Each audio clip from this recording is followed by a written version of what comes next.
नमस्कार, मैं हूं आपके साथ मयंक। देखिए, इस वक्त बड़ी खबर आ रही है दिल्ली से। आम आदमी पार्टी में बहुत बड़ी फूट हो गई है।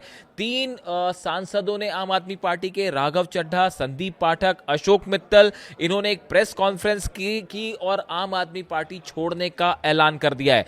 तीनों ने बताया कि वे आम आदमी पार्टी छोड़ने को क्यों मजबूर हुए हैं, ये बात भी उन्होंने बताई। इनके साथ ही इन्होंने ये दावा किया है कि आम आदमी पार्टी के 8 सांसद इनके साथ हैं और वो सब अब बीजेपी में विलय करने जा रहे हैं। संदीप पाठक ने कहा कि मैंने कभी खुद को आगे नहीं रखा, हमेशा आम आदमी पार्टी को आगे किया, अरविंद केजरीवाल को आगे रखा। देश में लाखों पार्टी कार्यकर्ता हैं जो आम आदमी पार्टी को आगे रखते हैं, लेकिन आम आदमी पार्टी अब अपनी राह से भटक गई है। इसी तरह से राघव चड्ढा का भी कहना है कि हमने फैसला लिया है कि हम राज्यसभा में आम आदमी पार्टी के 2/3 सदस्य भारत के संविधान के प्रावधानों का प्रयोग करते हुए बीजेपी में विलय करते हैं और आम आदमी पार्टी जो है वो अपने सिद्धांतों से भटक गई है। इस तरह का कहना है राघव चड्ढा का। देखिए, ये एक ऐसा घटनाक्रम सामने आया है जिसने ना सिर्फ दिल्ली की बल्कि पंजाब की सियासत को भी हिलाकर रख दिया है। हम आपको सुनाते हैं राघव चड्ढा ने क्या कहा। जिस आम आदमी पार्टी को मैंने अपने खून और पसीने से सींचा और अपनी जवानी के 15 साल दिए, वो आम आदमी पार्टी आज पूरी तरीके से अपने सिद्धांतों से, अपने मूल्यों से, अपने कोर मॉरल और वैल्यूज से भटक चुकी है। और अब ये पार्टी देश के लिए नहीं, देश के हित के लिए नहीं, बल्कि अपने पर्सनल फायदे के लिए काम कर रही है। आप में से कई लोग पिछले कुछ सालों से मुझे ये कह भी रहे थे और मैं पर्सनली पिछले कुछ सालों से ये महसूस कर रहा था that I am the right man in the wrong party. I repeat, I am the right man in the wrong party. इसलिए आज हम ये अनाउंस करते हैं, मैं ये अनाउंस करता हूं कि मैं आम आदमी पार्टी से दूर जा रहा हूं और जनता के पास जा रहा हूं। पॉलिटिक्स में आने से पहले मैं एक प्रैक्टिसिंग चार्टर्ड अकाउंटेंट था। मंच पर बैठे मेरे साथी कोई साइंटिस्ट था, कोई एजुकेशनिस्ट था, और आज जो लोग आम आदमी पार्टी का दामन छोड़ रहे हैं, अलग हो रहे हैं, आम आदमी पार्टी से दूर हो रहे हैं, उनमें कोई वर्ल्ड क्लास क्रिकेटर रहा, कोई पद्मश्री रहे, कोई सोशल एक्टिविस्ट रहे। ये तमाम लोग अपना सब कुछ छोड़ छाड़ कर, सब कुछ न्योछावर कर कर एक करप्शन फ्री इंडिया का संकल्प लेकर आए थे और इस पार्टी को स्थापित किया था। मैं इस पार्टी का फाउंडिंग मेंबर था। मुझसे बेहतर आम आदमी पार्टी को शायद ही कोई जानता होगा। हम सब ने मिलकर पूरी कमिटमेंट और डेडिकेशन के साथ इस पार्टी को दिल्ली में स्थापित किया, पंजाब में स्थापित किया और देश के अन्य राज्यों तक पहुंचाने का प्रयास किया।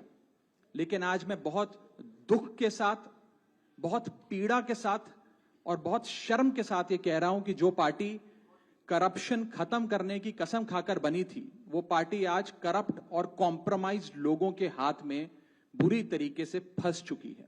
और इसीलिए हर वो देशभक्त आदमी जो भारत मां की सेवा करने के लिए आम आदमी पार्टी से जुड़ा था, पार्टी छोड़ चुका है या वो आम आदमी पार्टी छोड़ रहा है एक एक करके। मैं सरल भाषा में कहूं तो हम अपना करियर बनाने के लिए राजनीति में नहीं आए थे। हम लोग अपना करियर छोड़ के देश के लिए राजनीति में आए थे। और यदि देश के लिए काम इस पार्टी में नहीं हो पा रहा है, वो इसलिए क्योंकि अब आम आदमी पार्टी वो पुरानी वाली आम आदमी पार्टी नहीं रही। और पिछले कुछ सालों से आप लोग लगातार मुझसे पूछ रहे थे कि राघव जी, आप 1 साल से पार्टी की गतिविधियों से अलग क्यों नजर आते हैं, पार्टी से किनारा क्यों कर लिया। तब मैं कुछ बोलता नहीं था, मैं प्रयास कर रहा था कि चीजें बेहतर हों। लेकिन आज मैं आपको असल कारण बताता हूं कि क्यों मैंने पार्टी की गतिविधियों से अपने आप को अलग कर लिया। और उसका कारण यह है क्योंकि मैं उनके गुनाह में शामिल नहीं होना चाहता था। मैं उनकी दोस्ती के काबिल नहीं था क्योंकि मैं उनके गुनाह में शामिल नहीं था। आज हम एक ऐसे मोड़ पर खड़े हैं कि हमारे पास सिर्फ 2 ही ऑप्शंस थे, 2 विकल्प थे। या तो हम राजनीति छोड़ दें और पिछले 15-16 साल जो हमने सार्वजनिक जीवन में काम किया उसे त्याग दें, या फिर हम अपने अनुभव को, अपनी स्किल्स को, अपनी पूरी ऊर्जा और एनर्जी को लेकर पॉजिटिव पॉलिटिक्स करें। इसीलिए हमने ये डिसाइड किया that we the 2/3 members of parliament of the belonging to the Aam Aadmi Party in Rajya Sabha exercise the provisions of the Constitution of India and merge ourselves with the BJP. हम BJP में विलय करते हैं. पिछले 12 सालों में Bharatiya Janata party की केंद्र की सरकार, माननीय प्रधानमंत्री नरेंद्र मोदी जी के नेतृत्व में जो सरकार चल रही है, उसने कई मजबूत ऐसे फैसले लिए जो आज से पहले नेता फैसले लेने से शायद डरते थे. चाहे वो आतंकवाद की जड़ें उखाड़कर फेंकना हो या भारत को विश्व की टॉप इकोनॉमीज में लाना हो. और इस नेतृत्व पे जनता ने एक बार नहीं, 2 बार नहीं, 3 बार मोहर लगाई है.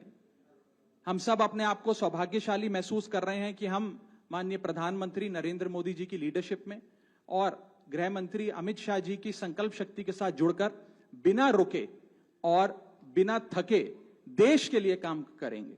और जिन लोगों के मन में थोड़ी पीड़ा थी, दुख था कि मैं बतौर एक सांसद जो ऑर्डिनरी सिटीजन्स के ऑर्डिनरी इश्यूज को पार्लियामेंट में उठा रहा था, मैं शायद नहीं उठा पाऊंगा क्योंकि मेरी अपनी पार्टी ने मेरी आवाज बंद कर दी थी. मैं उन्हें भी कहना चाहता हूं कि आप चिंता मत करिए, मैं उसी कमिटमेंट, उसी जोश और उसी एनर्जी के साथ आपके तमाम मुद्दे उठाता रहूंगा. जय हिंद.